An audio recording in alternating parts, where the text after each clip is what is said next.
Japan તો ભૂકંપોનો દેશ છે. છાસવારે ભૂકંપ આવે, લોકો 1 કિલોમીટર લાઈનમાં ઉભા હોય છે એક બ્રેડ લેવા માટે. સિંગલ લાઈન હોય, ડિસિપ્લિન નથી દોડતા. કેમ? તો એ મૂલ્ય ક્યાં સ્કૂલ શીખવાડ્યું ને? આખું કલ્ચર જ તમારું લાઈફ છે. એટલે હવે ઈ ભૂલી ગયા છે, એટલે હવે સ્કૂલ પાસેથી અપેક્ષા રાખે ને સ્કૂલ પોતાની જાહેરાતમાં પણ લખે સર્વાંગીણ કેળવણી કરતા હોય. ખરેખર તો અઠવાડિયામાં કોઈ પણ ધોરણોમાં ઓછામાં ઓછા 8 લેક્ચર હોય છે રમવાના. એ તો છે નહીં, તો સર્વાંગી શરીર ક્યાં આવ્યું? એને દોસ્તી થાય એવા તમે પરસ્પર વાતો તો કરવા દેતા નથી. Exactly right. વાતો કરો તો તમે ચોક મારો, તો કેવી રીતે થાય? તહેવારોમાં હોમવર્ક આપે છે. હા, દિવાળી વેકેશનમાં પણ પાછું હોમવર્ક. શેનું હોમવર્ક? એ વેકેશન તો છે જ નહીં. અમસ્તા તમે એમ કહો છો ભારતીય સંસ્કૃતિનું આપણે જતન કરવાનું છે. જતન કરવા માટેના તહેવારો સૌથી મોટી તક છે. હા, તો એમાં હોમવર્ક ના આપવું જોઈએ. એમાં ખરેખર એ સંસ્કૃતિને સમજવાની, સંબંધોને સમજવાની.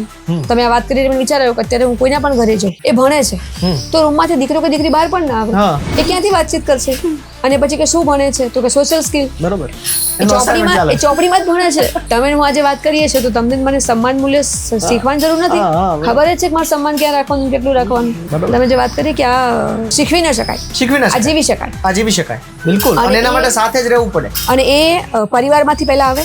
યસ. પરિવાર જીવે છે, એમાંથી બાળક જોવે. શેરી મહોલ્લામાંથી આવે. હા, સમાજની આપણી આસપાસ ત્યાંથી આવે. આ હું એક્ઝામ્પલ વારંવાર બાળકોને આપતી હોઉં છું કે હું ક્યાંય પણ જતી હોઉં, મારો દીકરો કે દીકરી મને ખબર છે બહુ મહત્વનો છે, પણ હું રોડ પર જઉં છું મને કોઈ લાગે છે કે મારા દીકરાની ઉંમરનું એ ક્યાંક તકલીફમાં છે અને હું એને પણ પ્રોટેક્ટ કરું, તો મને લાગે કે હું બાળકને પ્રેમ કરું છું. મારા બાળકને તો કરું જ. એટલે આપણે બધી વાર્તાઓ કરીએ, બધી મધર ટેરેસાની કે ગમે તે, પણ મને હરેક જીવમાં જીવ દેખાય. એટલે આપણે પ્રાણી કહીએ છીએ આપણા ભારત દેશમાં કે દરેક જીવ પ્રત્યે દયા, જીવ દયાની જે વાત છે, એવું નહીં કે હું મારા સ્વાર્થ ખાતર એનું નુકસાન કરું કે એને મારી નાખું. સાચું.